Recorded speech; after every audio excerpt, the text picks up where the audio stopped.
পুলিশের তো আর সেই মেরুদণ্ড নেই, মানে তাদেরকে স্বাধীন করা, সহায়তা দেয়া, সাপোর্ট দেয়া, আইনানুগভাবে যাতে কাজ করে সেগুলির বদলে উল্টা তাদের কাছ থেকে আরো সুবিধা নিচ্ছে। নিতে নিতে পুলিশের অবস্থা একদম শেষ পর্যায়ে।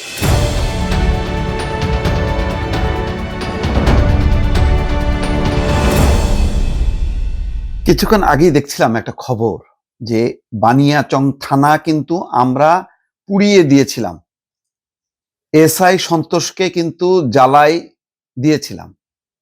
এটা বলছে বৈষম্য বিরোধী ছাত্র আন্দোলনের এক নেতা।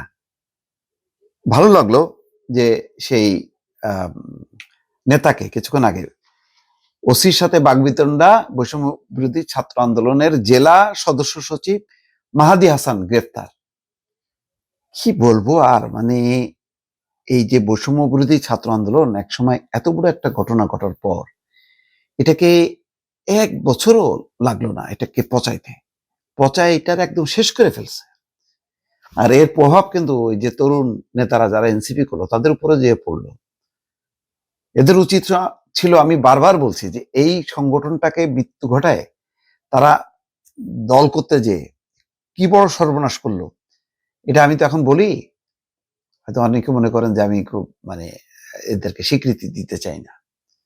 এটা পরে বুঝবেন যে কত বড় সর্বনাশ হয়েছে। এখানে দেখেন যে কেন এই হুমকি দিল এবং ছেড়ে দিতে বাধ্য হয়েছে।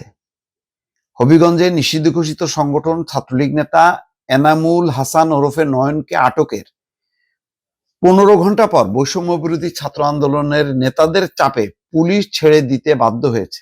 তার মানে এখানে বাধ্য হয়ে গেছে। শুক্রবার বিকেলে শায়েস্তাগঞ্জ থানায় এই ঘটনা ঘটে। থানা ঘেরাও করে রাখা ছাত্র নেতাদের সঙ্গে পুলিশের বাকবিতণ্ডার একটি ভিডিও সামাজিক যোগাযোগ মাধ্যমে ছড়িয়ে পড়ে। সেখানে বানিয়াচং থানায় আগুন দিয়ে এক পুলিশ সদস্যকে পুড়িয়ে হত্যার কথা বলতে শোনা যায় বৈষম্য বিরোধী ছাত্র আন্দোলনের এক নেতাকে। এদের বক্তব্য হচ্ছে এই এনামুল একসময় ছাত্রলীগের সঙ্গে সম্পৃক্ত থাকলেও পরে তিনি বৈষম্য বিরোধী ছাত্র আন্দোলনের সঙ্গে নিজেকে জড়ান। আর পুলিশের ভাষ্য, আটক ব্যক্তির বিরুদ্ধে কোনো অভিযোগের প্রমাণ না পাওয়ায় তাকে ছেড়ে দেওয়া হয়েছে। তাহলে ধরা হলো কেন? শায়েস্তাগঞ্জ সদর ইউনিয়নের ছাত্রলীগের সহসভাপতি এনামুল হাসানকে গত বৃহস্পতিবার মধ্যরাতে শায়েস্তাগঞ্জ থানার পুলিশ আটক করে থানায় নিয়ে আসে। এটাও বা কেন পুলিশ এই বাড়াবাড়ি করলো আমি বুঝলাম না। তার বিরুদ্ধে অভিযোগ, তিনি নিষিদ্ধ ঘোষিত ছাত্রলীগের রাজনীতির সঙ্গে সম্পৃক্ত থেকে কর্মকাণ্ড পরিচালনা করে আসলেন। তাহলে সেটা হইতে পারে, কিন্তু তাই বলে তার মুক্তির জন্য এইভাবে ঘেরাও করে চাপ দিয়ে এবং ওই কথাগুলি বলা যে ওসিকে, যে মাহাদি হাসান নেতৃত্বে একদল নেতাকর্মী ওসির কক্ষে অবস্থান নেন। তারা দাবি করেন এনামুল হাসান জড়িত ছিল, পরে তিনি জুলাই আন্দোলনে যুক্ত থাকেন। যাই হোক, পুরো বিষয়টা আইনি প্রক্রিয়া, কিন্তু ওই কথা বলতে পারে না বানিয়াচং থানা কিন্তু আমরা পুড়িয়ে দিয়েছিলাম, এসআই সন্তোষকে কিন্তু জ্বালায় দিয়েছিলাম। এই কথাটা কত বড় যে আইনের বরখেলাপ এবং মাস্তানি দেখানো। এবং এই মাস্তানির কাছে পুলিশ তো এমনিতেই এখন অসহায়। পুলিশের তো আর সেই মেরুদণ্ড নেই, সেই ভাঙা মেরুদণ্ডের উপর সবাই কেবল চাপতেছে। গত 1 বছর ধরে তাদেরকে স্বাধীন করা, সহায়তা দেয়া, সাপোর্ট দেয়া, আইনানুগভাবে যাতে কাজ করে সেগুলির বদলে উল্টা তাদের কাছ থেকে আরো সুবিধা নিচ্ছে। নিতে নিতে পুলিশের অবস্থা একদম শেষ পর্যায়ে, যার জন্য কোনো ঘটনা ঘটলে এখন দেখেন সেনাবাহিনীকে দৌড়ে আসতে হয়। এই হচ্ছে পরিস্থিতি।